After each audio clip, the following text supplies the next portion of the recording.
revenir un petit peu au bas, parce qu'on est quand même dans un club de plaisance. Et puis, je pense que aujourd'hui, la sécurité, c'est important. Et donc, je vais parler un petit peu du côté gilet, surtout. Qui sont obligatoires pour toute sortie en bateau. Ce qu'il faut savoir, c'est que, en fait, les gilets, alors ça, c'est des brassières. Les brassières jusqu'à 50 Newton, alors c'est une référence, sont acceptables en dessous de 6000 à condition de les porter en permanence. Ils ne peuvent pas être à côté. Le gilet de comment? Alors ça c'est en dessous de 6000. En dessous de 6000 encore, le gilet de 100 Newton, donc c'est marqué dessus. C'est marqué sur le gilet, vous voyez celui-ci par exemple. C'est marqué 100 Newton. Et réglementaire en dessous de 6000, mais pas au-dessus.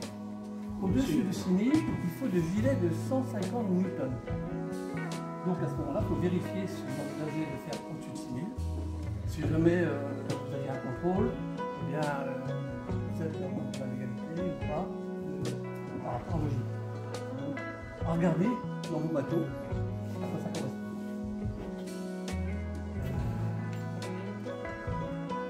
Alors, autrement, il existe. Alors, donc ça, ce sont les gilets de sauvetage qui sont homologués, mais en mousse fixe. Il y a quasiment pas d'entretien, à part les maintenir, les laver à l'eau douce. Voilà. Ça existe en brassière ou ça existe en gilet. Alors, le gilet, il a un petit en plus. Mais maintenant, de plus en plus, on retrouve ces gilets automatiques ou pas, gonflable, très pratique, parce qu'en fin de compte, au point de vue confort, quand on fait des manœuvres, c'est vrai que c'est plus agréable que d'être engoncé avec ce genre de gilet. Mais ces gilets-là ont un entretien. Et bien souvent, l'entretien, on ne sait pas tout le temps, si on n'a pas l'explication. D'autant plus qu'il existe 3 sortes de gilets.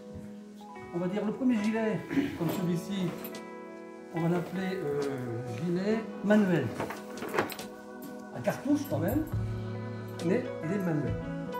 Ce deuxième gilet-là, celui-ci, il est automatique, c'est-à-dire que quand on tombe dans l'eau, il se déclenche. Il est à cartouche de sel. Non, c'est un hydro, pardon. Celui-ci, c'est un hydro. C'est celui-ci, cartouche de sel. Celui-ci, c'est un hydro, c'est-à-dire que quand on tombe dans l'eau avec celui-là, la pression de l'eau déclenche une certaine cartouche, qui est là, et va percuter le CO2. Et la cartouche de sel, celui-ci, c'est une cartouche de sel qu'il y a dedans, qu'on m'a prêté. C'est sympa, d'ailleurs. Alors, ces gilets-là, disons qu'il faut les entretenir comme les autres, mais aussi il faut les vérifier. Et pour cela, je vais en démonter et on va faire une certaine vérification. Alors, la première vérification à faire d'un gilet, on m'a apporté un gilet, mais je vais prendre un gilet comme ça, il est comme ça en plastique parce que là il est déjà ouvert, c'est de vérifier l'état. Vérifier l'état, on prend le gilet, on regarde, est-ce qu'il a un état correct. Voilà, on a regardé le gilet, s'il n'y avait pas les coutures abîmées, voilà. La deuxième vérification à faire, c'est de ouvrir le gilet. Alors, d'ouvrir celui-ci, par exemple, par le velcro.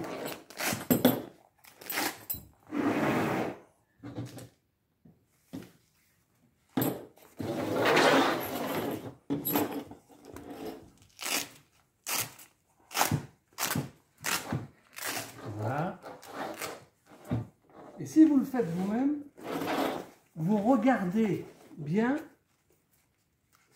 avant de l'étaler, le pliage. Parce que le pliage est fait d'une certaine manière à ce que quand il se regonfle à la cartouche, il puisse se gonfler. Si vous faites un pliage qui plie carrément, parce que ce n'est pas un bon pliage, il y aura un gonflage qui se fera, mais l'autre partie ne se fera pas. Et ça sera ennuyeux. Donc, voilà. Et là, je l'étale. Alors, celui-ci,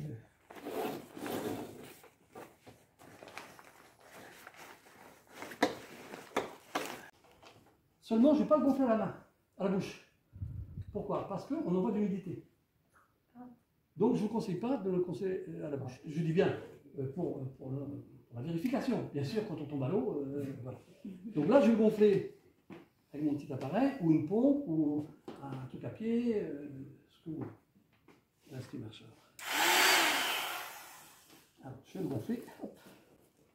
Donc, une fois que vous l'avez tenu pendant 12-24 heures, là, à ce moment-là, vous le dégonflez. Alors, pour le dégonfler, vous appuyez dessus, pas avec un tournevis comme moi normalement, mais avec un bout un peu plus rond pour ne pas aller le percuter. Donc, je vais bien appuyer au bon endroit. Vous voyez, c'est jaune. Je vais appuyer sur le côté jaune. Je fais voir. Voilà. On fera.